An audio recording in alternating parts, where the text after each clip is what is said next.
নমস্কার বন্ধুরা, তোতা kitchen and eating blog থেকে বলছি। আশা করি আপনারা সকলে ভালো আছেন। আজ এই প্রচণ্ড রোদ্দুর আর গরমের মধ্যে নতুন একটা রেসিপি নিয়ে এলাম।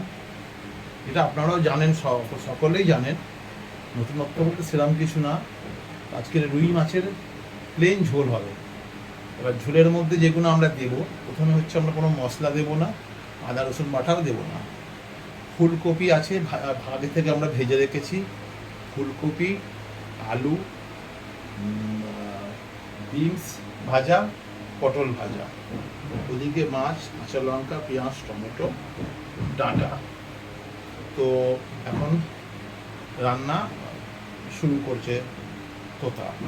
আর একটা বিষয় আপনাদের বলি বন্ধু, আজকের এই ভিডিওটা দেখার সময় একটু ডিস্টার্ব হবে, একটু আওয়াজ হবে, কারণ বাচ্চা অসুস্থ, তো একটু ফ্যানটা চালানো হয়েছে বলে, ওই জন্য একটু ক্ষমা করে দেবেন, আওয়াজটাকে একটু মানিয়ে নেবেন। শুরু করা হলো। বন্ধুরা, আমি প্রথমে গ্যাসটা ধরে নিলাম। আমার কড়াতে তেল দেয়াই আছে, তেলটা গরম হয়ে যাক।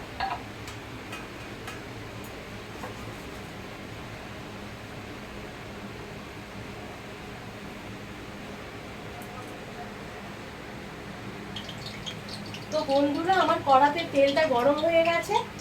এবার আমি পেঁয়াজগুলো দিয়ে দেবো প্রথমে।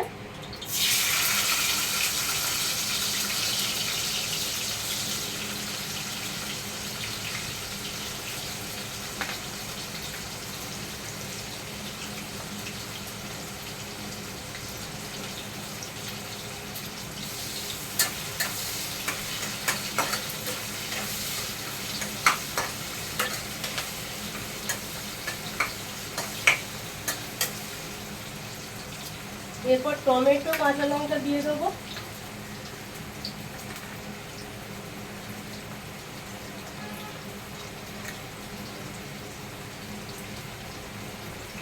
এরপর ভেজে নেবো টমেটো, কাঁচা লঙ্কা, পেঁয়াজ।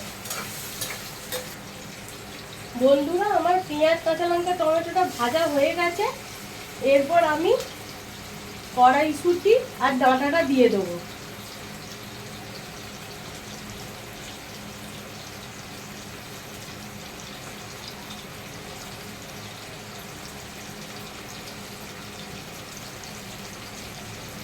তো এরপর একটু ভেজে নেব।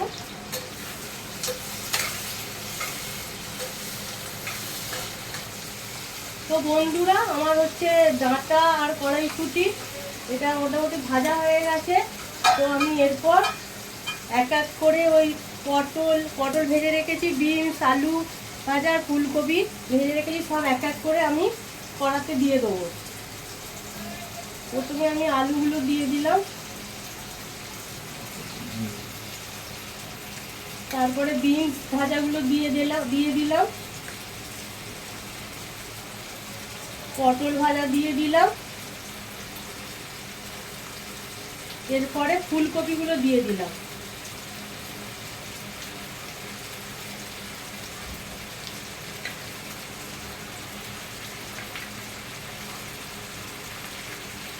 এরপর আমি একটু ভেজে নেবো এটা।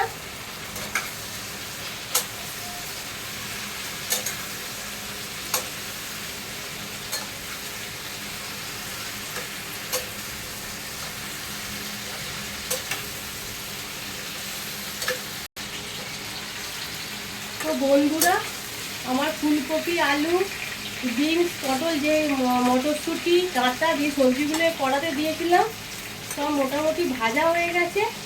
তো আমি এবার এর মধ্যে নুন দিয়ে দেবো পরিমাণ মতো।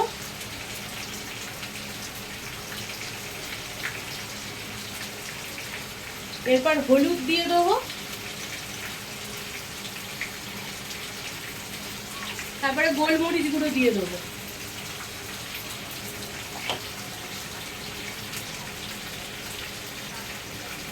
একদম হালকা পাতলা ভাবে এই গরমে তিনটি মাছের ঝোল করে আপনাদের দেখাচ্ছি। একদম হালকা পাতলা ভাবে তো বন্ধুরা, আমার এই কষাটা মোটামুটি হয়ে গেছে। আমি এতে একটু পরিমাণ মতো জল ঢেলে দেবো।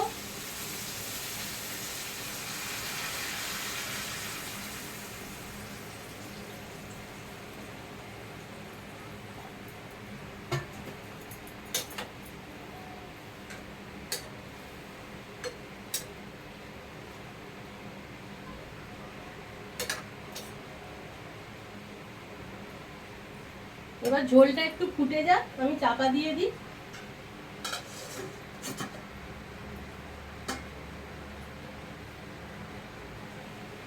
বন্ধুরা, আমার ঝোলটা ফুটে গেছে। এবার আমি মাছগুলো এই ঝোলের মধ্যে দিয়ে দেবো।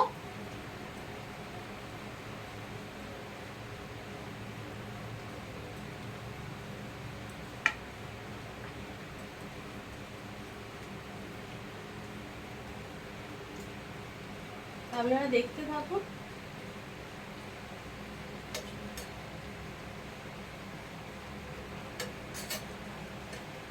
এবার ঝোলটা ফুটুক, চাপা দিয়ে দিই।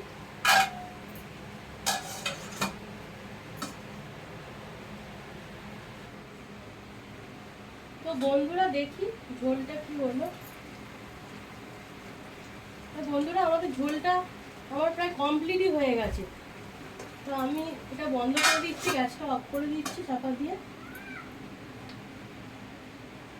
তো বন্ধুরা, আমি এই রুই মাছ দিয়ে আর সবজি দিয়ে হালকা পাতলাভাবে বিনা মশলাই ছাড়াই আমি একটা মাছের সবজি দিয়ে ঝোল তৈরি বানিয়ে আপনাদের দেখালাম। আপনারা বাড়িতে বানিয়ে এটা দেখবেন। তো আশা করি ভালো লাগবে আপনাদের। আর যদি ভালো লেগে থাকে বন্ধুরা, প্লিজ এই চ্যানেলটিকে তোতা কিচেন অ্যান্ড ইটিং ব্লগ, এই চ্যানেলটিকে লাইক, শেয়ার, সাবস্ক্রাইব করে দেবেন। ধন্যবাদ।